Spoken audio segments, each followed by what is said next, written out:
welcome to the Code Clarity Podcast. I'm Rena. And I'm Jean. So today we're asking the question, is the PMCPA bringing the pharma industry into disrepute?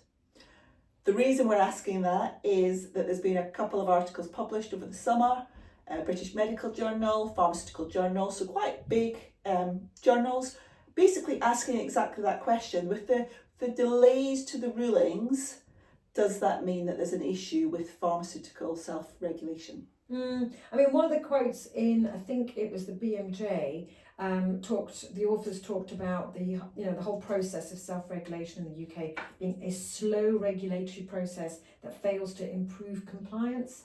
And I think there's a lot to be said about that. And we can back that up with a lot of evidence that we're going to present in much more detail at our annual conference in November 2025. But for now, I think as a couple of experts who've been poring over the various blogs and webinars and annual reports, I think there's a very good example of where even we've been confused.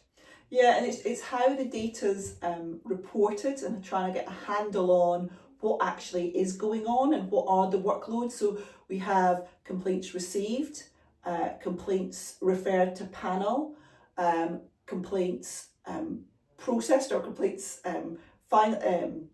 matters ruled, rulings issued, cases completed, cases published. I mean, there's so many. It's trying to then figure out what does this all mean. It's really confusing even for us. Never mind the outsiders looking in, which I think maybe is where this issue could have arisen. But an outsider could ask a genuine question: how busy are the PMCPA? And the answer is, well, it depends on what measure you're using, and that's simply not good enough.